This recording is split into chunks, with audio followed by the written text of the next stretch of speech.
we've kind of gotten used to BlackRock beating the numbers, beating expectations. BlackRock is by far the largest, with roughly a 35% market share of domestic market. Who is the most powerful man in the world? Some may say it is the President of the United States. Others may side with corporate America and deem the likes of Jeff Bezos and Elon Musk to be more powerful. But there is someone else. It is likely you have never heard of BlackRock. In less than 30 years, this company has grown from nothing to becoming the world's largest asset manager. The assets in the roster exceed the value of $9 trillion, and their net worth is equal to half of America's GDP. Clearly, they do not need a name in the mainstream media to be successful, or, in fact, own and control the entire world. But who are they? What do they do?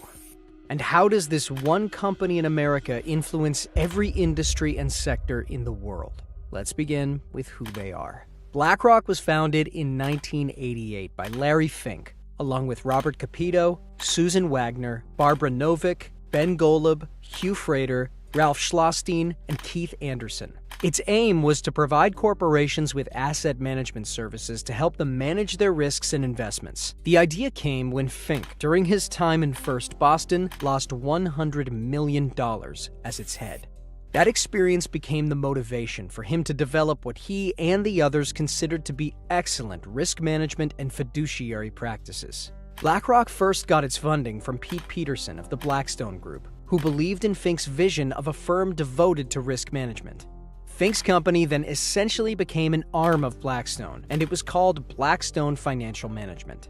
In exchange for a 50% stake in the bond business, Blackstone gave Fink and his team a $5 million credit line. Within months, the business turned profitable, and by 1989, the group's assets had quadrupled to $2.7 billion.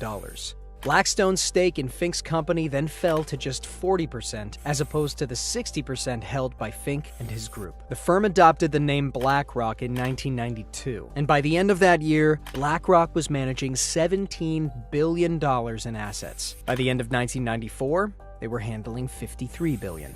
Sometime later that same year, Fink became the chairman and CEO of BlackRock Inc. The company went public in 1999 at just $14 a share on the New York Stock Exchange. And by the end of that year, they were handling $165 billion in assets. BlackRock grew both organically and by acquisitions, and in 2004, they made their first significant acquisition, buying State Street Research and Management's holding company, SSRM Holding Inc., from MetLife for $325 million in cash and $50 million in stock. And this was only the beginning. We are aware, to some extent, that a handful of mega corporations and private investment companies dominate every aspect of our lives. What we watch, eat, drink, wear, buy, and go is all dictated. It is all less of a personal choice and more what is fed to us by corporations. All of these investment firms are so enormous that they control the money flow worldwide. While there appear to be hundreds of competing brands on the market, the truth is, larger parent companies actually own multiple smaller brands, like Russian nesting dolls. PepsiCo, for example, owns a long list of food, beverage, and snack brands, as does Coca-Cola, Nestle, General Mills, Unilever, Mars, Kraft Heinz, and Associated British Foods. Together, these parent companies monopolize the packaged food industry, as virtually every food brand available belongs to one of them. These companies are publicly traded and are run by boards, where the largest shareholders have power over the decision-making. And here is where it gets interesting, because when you look up who the largest shareholders are, you find yet another monopoly. While the topmost shareholders can change from time to time based on shares bought and sold, two companies are consistently listed among the top institutional holders of these parent companies: the Vanguard Group Inc. and BlackRock Inc.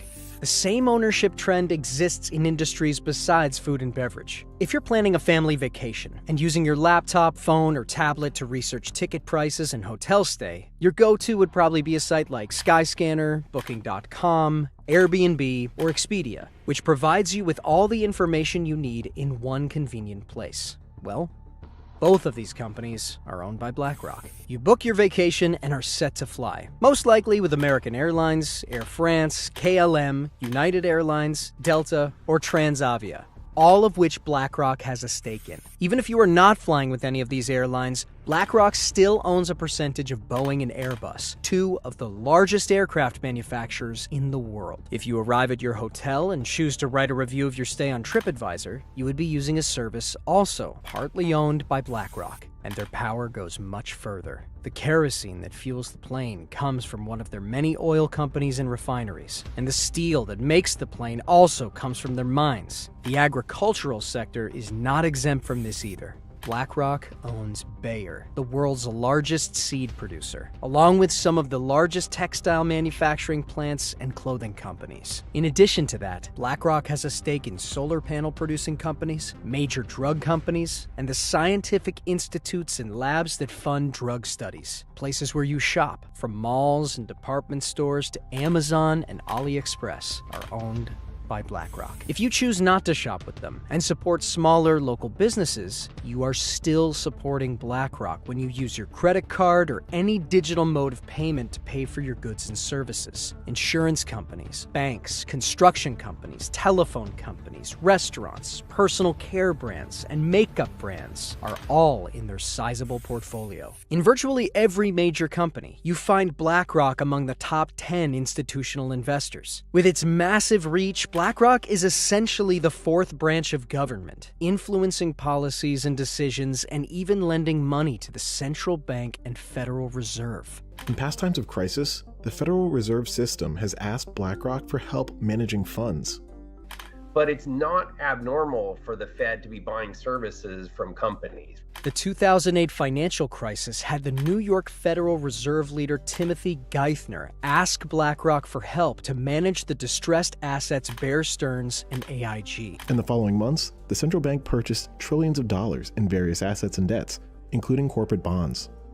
BlackRock was tapped to manage this portion of the purchases. BlackRock, of course, has used the central bank and the Fed's dependence on them to grow even further. This power has allowed Larry Fink to become a billionaire oligarch, holding incredible power, not just in America, but all over the world. If the company and Larry Fink hold such power, why is it that you have not heard of them more? There is power in anonymity. If BlackRock is barely featured in print publications and news channels, it is because they want it to be so. If they wanted, they could feature every day. BlackRock currently owns 18% of Fox, 16% of CBS, and 13% of Comcast, which in turn owns NBC, MSNBC, and Sky. If any of those companies wanted to make a decision, they would have to also consult with BlackRock before doing so. The same is true for Google, a tech giant currently worth $853 billion. Amazon, Facebook, and Twitter are also not exempt, and neither is Disney. Thanks to their incredibly diverse investment portfolio in media alone, BlackRock essentially owns 90% of the world's media.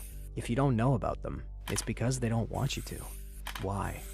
Owning a portion of the world doesn't come without its share of scandal or conflict. In August 2020, BlackRock became the first foreign company to be allowed into China's mutual fund industry, which means they can now invest and own parts of Chinese companies, including ones that are blacklisted by the United States. One of the first investments made by BlackRock was in Hikvision, a security and communications firm that essentially makes facial recognition software for use by the Chinese government. But this money isn't just BlackRock's or Larry Fink's. It comes from pension funds and bank accounts of ordinary civilians who have unknowingly given money to BlackRock in the past. If we take into account BlackRock's ownership over Western media, banks, e-commerce stores, social media, food and beverages, and many, many more industries, it becomes evident that the company has a wealth of data on us, and they may do with it what they please. TikTok's data harvesting pales in comparison to what BlackRock is capable of, given how they have everything from our bank account numbers to our personal tastes and preferences. As BlackRock's investment in China grows, so will China's influence on the world, and our personal data, which was hanging on a thread to begin with, will quickly end up in the wrong hands. With the trajectory BlackRock has been on, it seems their influence will only grow as they acquire more and more of the world to control. If such is the case, we are headed into a dystopian world where corporations have more power than governments, and things like voting and freedom of speech have less power than investment boards.